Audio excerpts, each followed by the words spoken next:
ilaalaam namni akka koo taarikii ta'ee jira laata amma biyya ormaa kana keessa anammaa waxara hojjechaa oolu erga ganamaa ta'e garuu gadi hin teenye takka akka Dubaayitti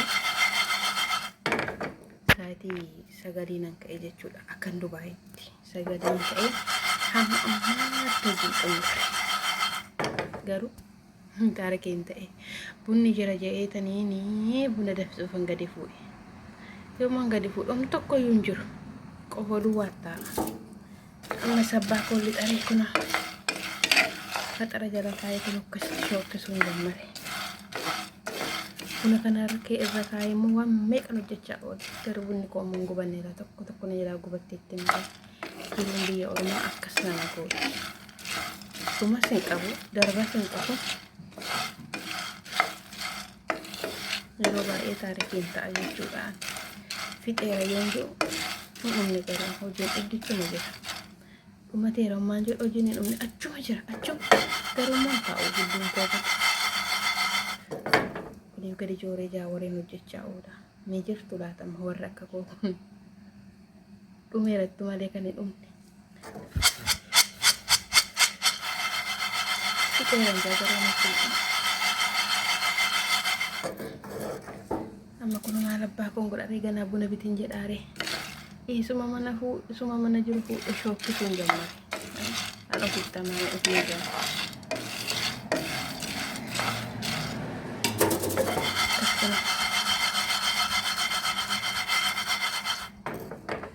Akkasuma goonii bira dabarfanneetu tokko lama jenna malee hin ulfaata hedduu tokko. Waan ani hin hojjenne hin jiru erga ganamaa kaasee nyaatuma hin hojjedha.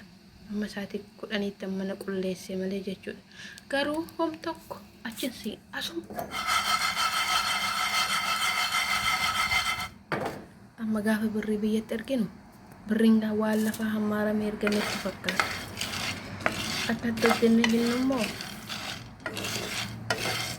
kunuma Rabbi qofaatu beeka. Biyya rabaa jedhu warra biyya keessa jira. Gubattee nagarree biddatti gamtii jedha. Hin agarree nyaata. Akkasitti dubbiin ucitee finna nuti. Gaafa birriin biyya ga'u xiqqooma ishee barkattettee isaanitti gaafa baay'attu birriin biyya rabaarraa lafaa hammaa ramatti fakkaata. Birriin haa ergimee narra kadhee kanan godhadheenii kanan na hanqatee jedhu gaafa birrii barbaadan mikinaata shan jaatu dhufa. Anoo waa rakkadhee mucaaku.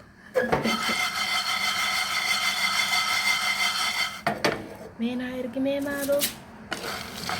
Anoo baay'eetiin barbaadu. Miila nama leessi rakkisu jedhu gara. Amma immoo rakkini biraa jettee nama dubbata. Amma gubadhee yaa saba. Yaa Oromoo. Akkasii dadhabee tokko yoo humnaan nahaa rifadheen saba taphatti jedheen biraatti qajeela. Biraa tokko dhumumas tokko na jalaa dhuma. Inuma rakkadhee namni akka koo rakkattaa jirtu laatuma biyya Arabaa kana keessa.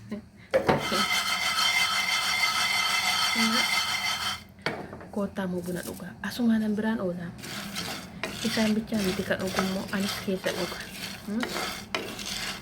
Of hin dagatee naasi osuma hojjetanii of jaalladha. Yoo nuti of jaallanne malee yoo nuti of yaadanne malee isaan nu yaadatanii ofii isaanii malee jechuudha. Kanaafuu of hin dagatee malee.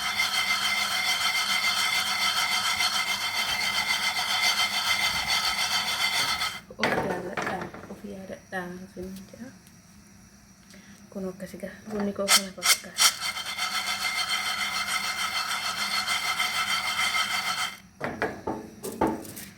Ayya jiru biyya Oromoo.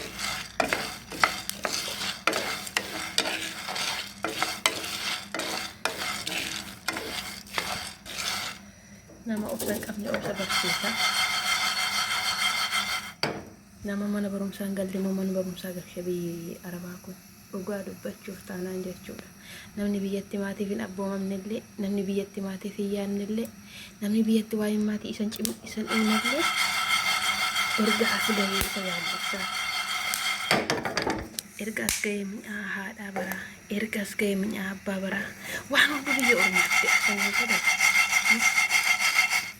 Ay, mana barumsaa yoo jennee dandeenya biyya ormaa kana dhugaa dubbachuu fi warra mana barumsaa darbeef mana barumsaa biyya ormaa jabaadhaa obsaa dalagadhaa immoo wanti hin dabarre hin jiru, wanti hundumtuu hin darbaa. Gaafa keessa jiru, gaafa rakkannu, gaafa cinqamnu waan darbuu fakkaatu turee bulee immoo nuu gara hin darba. Wanti biyya lafaa kanarraa hin dabarre Rabbi nu uume qofaadha. Biyyaa darbuuf jennee immoo hin gargaaru. Obsa dhabna. Obsa immoo dhabiinaa danda'a. Damdamadhaa. Rabbiin keessan kadhachaa. Har'a bor jennaa siniin jedha.